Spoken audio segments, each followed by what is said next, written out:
and welcome to the Nutrition Diva podcast. I'm your host, Monica Reinagel. And today I'm going to be sharing some new research on sleep and appetite, as well as a maybe unusual but effective approach for dealing with chronic insomnia. Have you ever noticed that you feel hungrier or have uncontrollable cravings for certain foods after a poor night's sleep?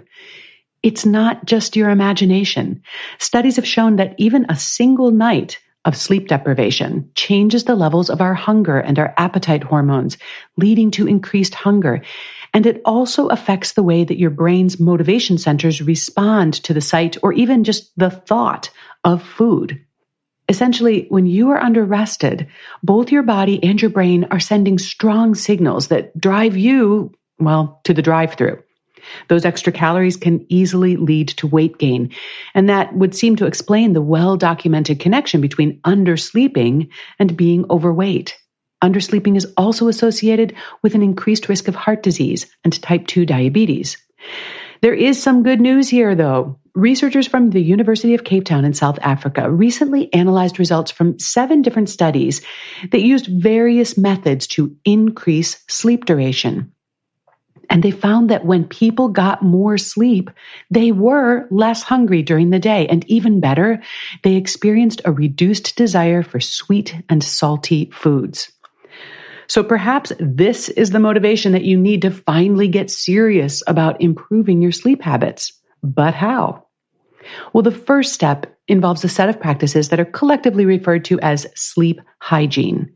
Now, if you've done all of that and that doesn't help, I do have some more intensive approaches that you can try, but let's just start with the basics. Number 1, limit caffeine after midday. Caffeine can make you more alert and boost your ability to concentrate, and it also appears to have neuroprotective properties. Regular consumption of caffeine reduces the risk of both Parkinson's and Alzheimer's disease.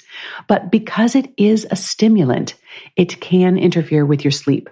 Although individual tolerance varies, most people sleep better if they avoid caffeine in the afternoon and evening. Number 2, limit your alcohol intake.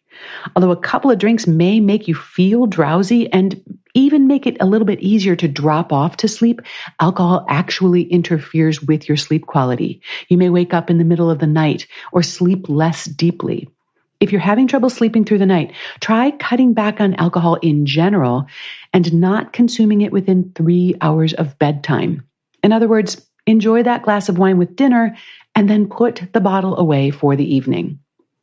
Number 3, make sure the room in which you sleep is cool, dark, and quiet. So turn down the thermostat, use blackout curtains or an eye mask, and earplugs or a white noise generator. Number 4, seek out natural daylight during the daytime, but avoid bright lights in the evening. Your body's sleep and wake cycles are regulated in part by light exposure. Exposure to natural light during the day can help you feel more alert and lift your mood. And it's also a good way to reset your internal clock if you've crossed a couple of time zones. But in the evening, you want exactly the opposite. Softer, lower lighting helps to signal your body and your brain that it's time to rest. The light emitted by our electronic screens, not to mention the mental stimulation we get from them, is especially disruptive to our sleep rhythms. So leave that phone or tablet in the kitchen and crawl into bed with a book instead.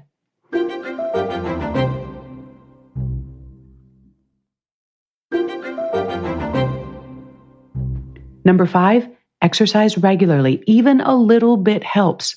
According to the National Sleep Foundation, as little as 10 minutes of aerobic exercise, such as walking or cycling, can drastically improve nighttime sleep quality. My colleague Get Fit Guy, Brock Armstrong, recently explored the ways in which exercise can help you sleep better. And as a bonus, sleeping better can improve your fitness. And you can check that out in his podcast, Get Fit Guy. Number 6, don't eat too close to bedtime. If you have trouble with acid reflux, it's best not to lie down for at least 2 hours after eating. But even if reflux is not an issue for you, eating a large or heavy meal close to bedtime can disrupt your sleep patterns. If you feel you must have a snack before bedtime, keep it small and mostly carbohydrate, a piece of fruit, a few crackers, or maybe a small bowl of cereal. And number 7, get into a rhythm. Although it may be tempting to go to bed and sleep later on the weekends than you do during the week, you will probably sleep better if you can keep your bedtime and wake times more consistent. And it also helps to establish a relaxing nighttime routine to signal to your body and to your brain that it's time to shut down. And that might involve stretching, yoga, breathing, journaling, meditating, self-massage, or any ritual really that you find mentally and physically calming. But what if all of that isn't enough?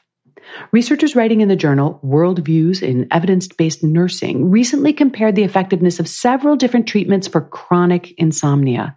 And in terms of reducing the time that it took to fall asleep and increasing the amount and the quality of sleep, an approach known as sleep restriction therapy was found to be the most effective. Sleep restriction therapy is a behavioral approach as opposed to a pharmacological treatment. And the idea is to train your body and your brain to sleep more efficiently by limiting the amount of time that you spend in bed. And there are also some rules about when you get to sleep. So the first step is to establish a time at which you will get up every morning, even on the weekends. And then second, you want to take the average amount of time that you spend actually sleeping every night and add 30 minutes to it. This is your allowed time in bed. Now, for safety reasons, it's suggested that your time in bed should never be less than 5.5 hours per day. For example, if you go to bed at 10 p.m. and you get up at 6 a.m., but you typically lie awake until midnight, then you're in bed for 8 hours, but you're only sleeping for 6 of them. And so for the purposes of sleep restriction therapy, your allowed time in bed would be 6 hours and 30 minutes. Now, don't panic. This is just temporary. Okay, next, you take that allowed time in bed and you count back from your wake-up time to establish your bedtime. So in this example, that would be 11:30 p.m. For the next 2 weeks, you're going to stick to that schedule as closely as possible. You get up at your scheduled wake time, no matter how much or little sleep you've gotten. And then, even if you feel tired and think you could fall asleep earlier, you want to try to stay up until 11:30 p.m. And there's no daytime napping allowed. So you might actually get a little bit less sleep during this training period than you normally do. And although people who suffer from insomnia are usually pretty used to functioning on not enough sleep, you may even be a little more fatigued than usual, so you want to choose your timing wisely. But the idea here is to train your brain and your body to sleep more efficiently. After 2 weeks of this schedule, if you're still feeling fatigued during the day, then you'll move your bedtime up by 15 minutes, and you'll continue to increase your time in bed by 15 minutes a week until you're feeling good during the day and still sleeping well at night. So sleep restriction therapy obviously takes a fair amount of commitment, but on average, people who implemented this protocol learned to fall asleep faster, they woke up fewer times in the night, and if they did wake up, they were able to fall asleep again more quickly. And then just to circle back to where we started today, getting more sleep can not only reduce your risk of disease, it may also help with appetite, cravings, and ultimately weight loss.